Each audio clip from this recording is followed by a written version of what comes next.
Hello, and welcome to the Homeschooling and Loving It podcast. I'm your host, Jamie, your friend at homeschool.com and homeschool mom of 6. Join us as we keep it real and chat about the ups and downs of this amazing adventure we call the homeschool life. So grab a cup of your warm favorite and a comfy chair, and let's get started.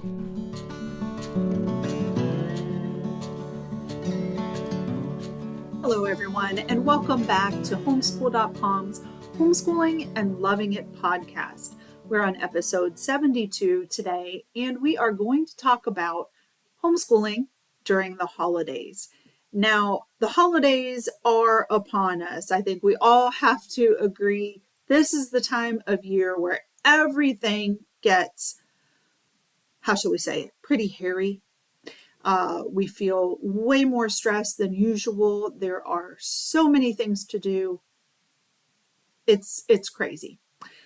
So I'm here to talk to you today just about some general ideas and reassurances from a experienced homeschool mama that you can change some things up during the holidays so that you and your family are not stressed. Well, truth be told, the holidays are a wonderful time to take off from that formal or structured homeschooling.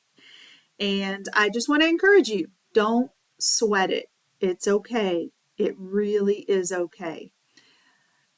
Take time off from those textbooks. Take some time off from their video school, online school. I understand if there are live classes, you probably still have to stick with that commitment, but change things up as much as you feel comfortable doing. I promise you it will all be waiting for you when the holidays are over, and you might even have a brand new perspective. So I'm going to share some ideas with you, things that we've done and I've done with our homeschooling efforts over the last 16 years. But I do want to remind you that homeschooling during the holidays will look different for each family. Changing up your routine, being more flexible, fitting things into your holiday preparation. It all needs to be fun and exciting, focusing on what you deem important during this holiday season. So just as a word of encouragement, I found whenever I changed anything up with our homeschool, whether it was just a little change or a big change, I would see my half dozen kids kind of perk up. Their excitement was piqued. I mean, they were interested again. They wanted to know what was going on. And so I want to share today just a few of those ideas, things that we've used over the years. Some of them we used over and over again. Some of them we've just used once or twice. But I'm going to throw them out there. And of course, you have all the freedom in the world to use them in your homeschool as you see fit. So as we get started, I do kind of want to mention the whole schedule thing.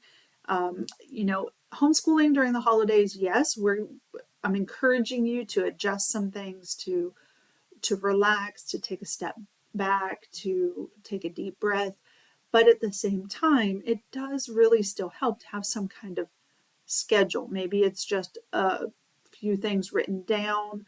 Maybe you have a chalkboard in the kitchen where you've jotted some things down. That's pretty much how we have to do around here because we have so many moving parts with all the different people in our household that we still have to have that framework of, well, this is what's happening today. Even if I've changed that up from our normal what's happening today, I still need to have that schedule, whether I use my planner or I just use a chalkboard or a piece of notebook paper. It helps for our whole family to sort of be on that same page. So as we look at this, and I'm trying to give you some practical pointers for enjoying your holiday season, first thing first is to deal with that stress that you may be feeling. And just want to encourage you, as a Christian homeschool mama, the first thing that I always try to do is to take it to the Lord in prayer. I want to take a step back. I want to put my burdens at his feet, because I'm incapable of carrying it and taking care of all of those needs. And when I start thinking I've got to do it all, I really get stressed out. And so that's really the first place that I take this. And then I ask for wisdom and advice and what I need to do. What's the best route to plan for my family, for my children during the holiday? And of course, the best place to find that wisdom is in prayer.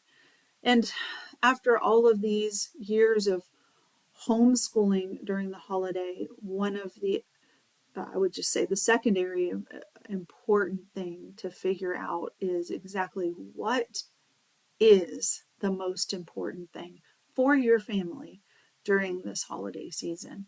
Of course, for us, it is the reason that we are celebrating Christmas and this holiday season. So I try to draw back in my schedule and what I've planned during that time so that we can take time to focus on those things that are supportive of the reason of the season for our season, which is the Lord Jesus Christ, which is his birth, and the sacrifice that he made for us, his children. And so we take that time, we make sure that we incorporate that into what we do in our homeschool. And I do understand not everyone celebrates the same holidays, but just as an example, I want to encourage you to find that important nugget for what you want to celebrate during this holiday season and make that kind of your goal, kind of your primary target during the planning portion of creating your holiday homeschool schedule. All right, so once I've determined what my focus will be during the holidays, I turn to making that schedule. And since, like I said, there are so many people in our household, we do have to kind of nail down what's happening this day, what's going on this day. We're taking this field trip on this day, so I'm going to need the car, etc., etc. In every family, it looks different. And I just want to throw out there that that's what we do. We create some type of schedule that lets everybody know what's happening from day to day as we incorporate fun things into the schedule during the holiday season. We do have to take into consideration that other people within the family might have extra stuff going on as well. And so that helps us stay together. I want to encourage you through this, and I'm going to throw out these practical ideas, but I want to encourage you to really be creative. Maybe you hear one of my ideas and you take it a step further and make your own unique version of it. That's the point of this podcast. I really want to encourage you to grab up these ideas and make them your own. Be creative, flexible, fun, and enjoy this holiday. So here are some of my suggestions.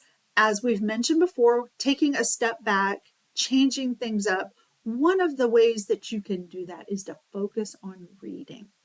Now, we all know reading is a fundamental, foundational, key skill in our children's education. And so even if all we did was read for an hour every day, our children would be learning, substantially learning. And so if you cut back your holiday learning schedule or homeschooling schedule to just reading, you are still accomplishing a lot. I suggest reading books that support the holiday that you're celebrating, whether it's Thanksgiving. Maybe you can read books that support the Thanksgiving theme or gratitude, and then even Christmas books. There are a lot of great book lists for the holidays at homeschool.com, and you can grab those and head over to your library. Another fun thing that we've tried before is doing a holiday unit study. And if you're not familiar with unit studies, that's where people will take a theme and they will study it in depth for maybe a month, 6 weeks, and all of their subjects will incorporate this theme. And it's really kind of fun because you can get a deeper understanding on certain topics. Well, doing one for the holidays is super fun. You can kind of break down the different holidays, their origins, the different traditions. You could study more about wintertime or the changing of the seasons, or you could incorporate a study about carols and the different authors to the carols, and maybe even make some music. How fun would that be? So unit studies are a really exciting thing to incorporate during the holiday. Another one that we loved is field trips. And I am probably one of the worst homeschool moms when it comes to field trips, mostly because I work and I homeschool. And so it's very difficult to get out on a field trip. But the holidays are a perfect time to incorporate the field trips that you need to be taking. And so maybe you can take field trips to the library, look for related holiday themed books. Maybe you can incorporate things like going and picking out your Christmas tree and then digging into a study of the different trees and why we choose certain trees for our Christmas trees. I mean, there's so many fun things that you can do that. You can use Christmas shopping as kind of a learning field trip and have the kids help you stick to a budget and plan the budget. Sledding, you could study about the science of sledding, and why different types of snow work better to sled ride. And there's so many different things that you can incorporate to this. Make it a fun study, but yet here you go, you're still learning. Craft days. Oh my goodness, we have had so much fun in the past with craft days. I think just about now, I'm not too sure about my youngest, although I do think she does. We have used the study of crochet in our homeschool to make holiday gifts, and just have like a full craft day, put some holiday movies on, break out all the yarn and start making some really fun holiday gifts. You can do that with a lot of different things. Macrame is very popular right now. One of my daughters enjoys that. And so that's another wonderful fun craft that you can actually use to give as a gift.